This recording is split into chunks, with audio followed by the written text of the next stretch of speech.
setelah itu selesai, ya, nanti seleksi kompetensi 3 selesai, itu ada mekanisme pengisian kebutuhan yang belum terpenuhi. Jadi ada formasi-formasi yang kosong, itu akan kita penuhi dengan mekanisme.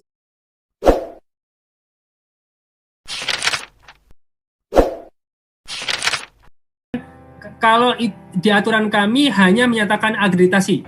Jadi kami tidak membatasi akreditasi apa itu A, B, atau C kecuali untuk yang kumlot.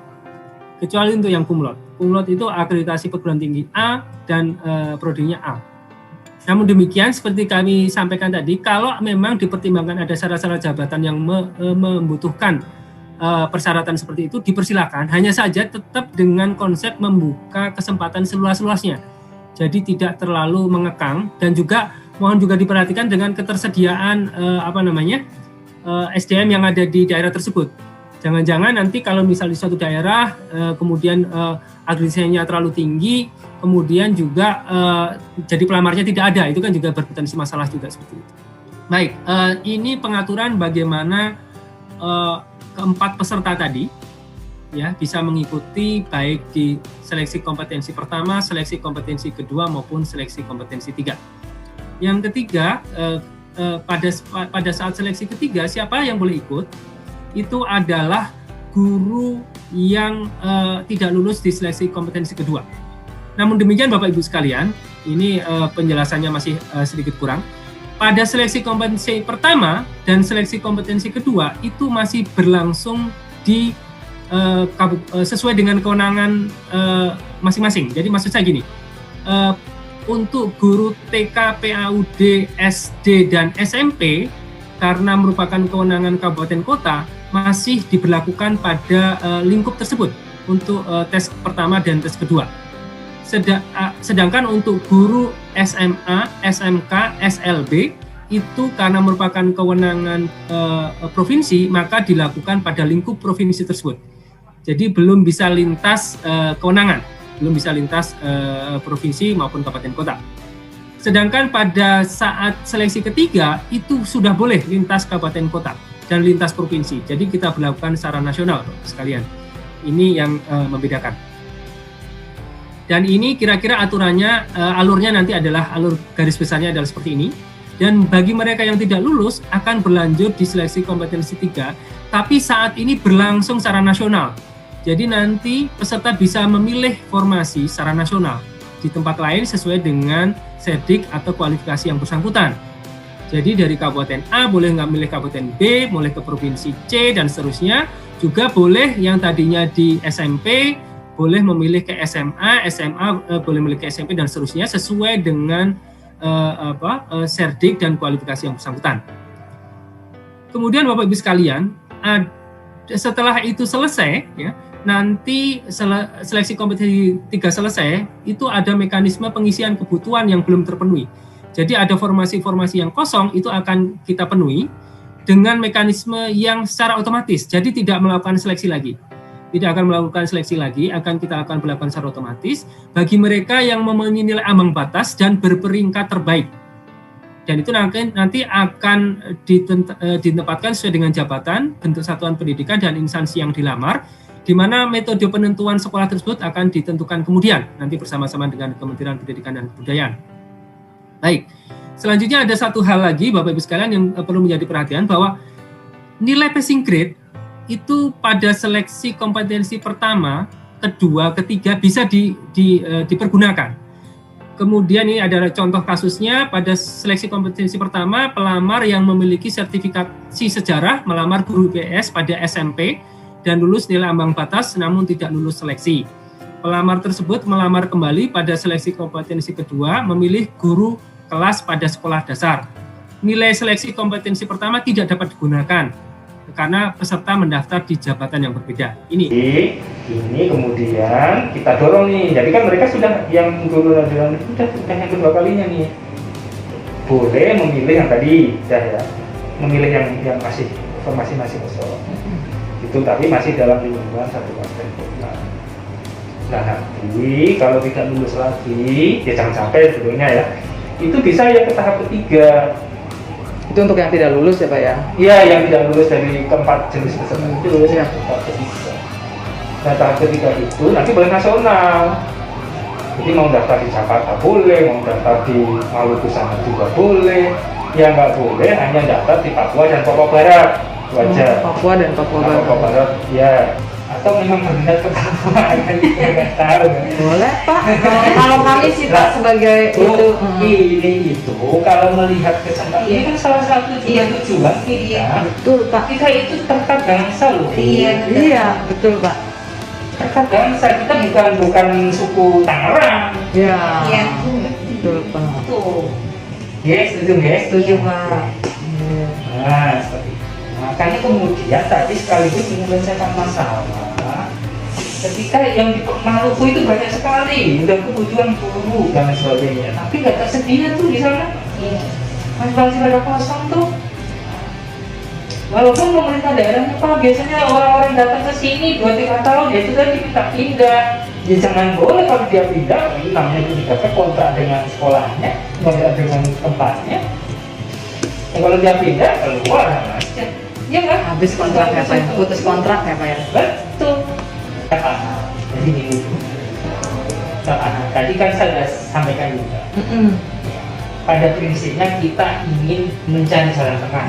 Nah, Ya kan? betul Pak. Solusi Pak Ini ya. solusi kan? Iya Pak. Solusinya itu artinya kalau guru sudah lama menghonor di situ, kita prioritaskan dulu lah. Ya, setuju Pak. Setuju Itu Pak. kan ya? Setuju Pak. Itu konsep yang kemudian kita tuangkan di Kementerian. Ya, betul. Itu kan? Ada di pasalnya juga ya Pak. Iya. Sedangkan sebetulnya secara implementasinya tadi jauh-jauh hari itu juga sudah kalau nggak salah dari akhir tahun lalu sampai pertengahan awal tahun ini untuk dilakukan auditing terhadap data tersebut. Cuma sampai hari-hari terakhir yang nggak tahu nih kenapa itu hanya 70% yang melakukan auditing. Mereka nggak sadar bahwa data coding itu sangat penting untuk seleksi. Kami Pak, Betul. minimal begini Pak, kami diberi bukan hanya verbal saja, tapi kami bisa diberi seperti ini kayak yang tadi. Mohon maaf, saya sambungkan lagi yang Bapak bilang nilai yang dipakai di tes tahap pertama itu bisa dipakai di tes tahap kedua bila Pak, kalau itu kita melamar dengan sesuai dengan yang kita lamar di tahap pertama. Kan kejadiannya gini Pak, kalau sudah habis di tahap kedua itu ada Pak, yang formasinya sudah habis di tahap, kita harus dari nol lagi nilainya. Maksudnya? Saya sih Informasi habis Pak. bisa gini Pak. Iya. Gini Pak, nih ya contohnya begini. Saya di tahap 1 saya melamar matematika Pak. Di tahap kedua kan kalau nilainya ini dipakai lagi harus pakai yang matematika lagi kan lamarnya Pak. Nah, dan ini sekalian nanya, apa harus di sekolah tersebut yang pertama di awal dilamar? Sekolahnya nggak bisa. Boleh, oke Pak. Di tahap kedua masih satu tahun. Baik, oke kalau itu berarti Tahap ketiga boleh lingkar ya. Berarti kalau Iya, iya Pak. Nggak ngomong Iya Pak ya. Untuk nilai Pak, untuk nilai. Berarti kalau misalkan nilai kayak gitu yang tadi Bapak sampaikan, Pak Ali sampaikan, nilai tahap pertama dipakai di tahap kedua bila tadi Bapak sampaikan seperti itu ya Pak. Bila kita melamar di formasi jenjang yang sama. Nah, betul. Kondisi lapangannya ada yang sudah habis Pak. Formasi di tahap pertama. Nah, itu bagaimana Pak? Itu nanti bisa diganti nggak?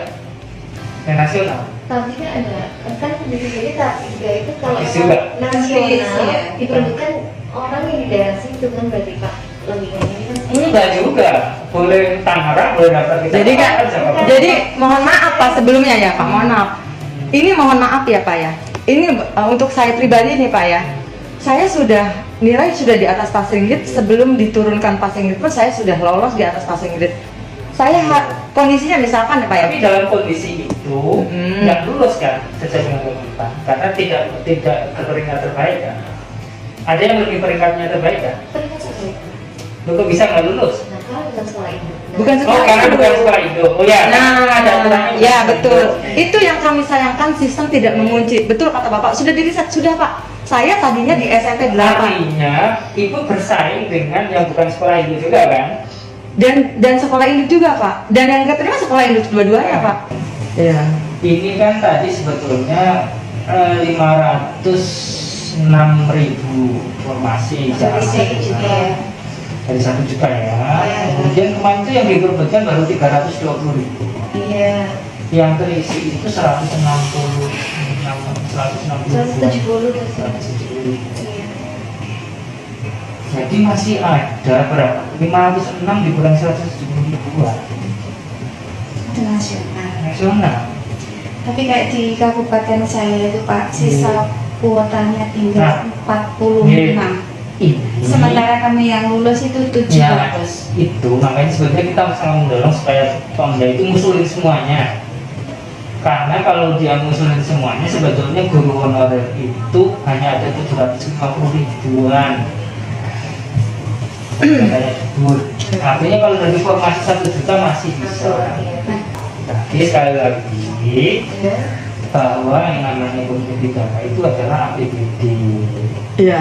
Dan segala sesuatunya APBD, kemudian masalah kepegawaian itu berada di bawah PDK. PDK itu siapa? Bupati, wali kota, tapi kami juga menyadari bahwa APBD itu juga terbatas. Itu kan? Sedangkan nanti masih ada guru-guru yang tadi misalnya harusnya diisi 1, tapi isinya 4. Jadi problematiknya itu kompleks banget. Banget Pak. Ya, yang kita selesaikan. Iya Pak, makanya kami kesini. Kami juga dalam hal ini kami bukannya tidak mengapresiasi, sangat mengapresiasi gitu peran ibu sekalian seperti yang saya katakan ya. Iya Pak. Atas nama Pak Menteri juga apresiasi. Alhamdulillah. Dan kami akan mengusahakan itu. Artinya ini masih ada nih 170.000, jadi 500.000 dikurangi 170.000. Iya. Nanti kita buka. Di 2022 kita juga akan buka lagi, bahkan lebih gede lagi. Karena kemarin kan guru agama baru sedikit. Iya. Itu. Di kota saya nggak buka malah Pak, nggak buka formasi guru agama malah. Kan kasihan gitu. Makanya ini kata beberapa guru. Bapak Ibu sekalian, terkait dengan ketentuan pengadaan P3K guru ini, ada beberapa hal yang menjadi khusus ya. Jadi yang pertama, seleksi akan terdiri dari seleksi administrasi dan seleksi kompetensi. Ya. Sedangkan seleksi kompetensi tersebut akan dilaksanakan sebanyak 3 kali. Ya, sebanyak 3 kali. Kemudian seleksi kompetensi akan menggunakan CAT UNBK Kemendikbudristek, jadi tidak menggunakan CAT BKN. Ini nanti koordinasi dan lain sebagainya akan dilakukan oleh Kemendikbudristek. Kemudian nanti sertifikat pendidik dan kualifikasi pendidikan itu akan merujuk di SE Dirjen Guru Tenaga Pendidikan Kemendikbud nomor 1460 dan seterusnya tanggal 15 Maret 2021.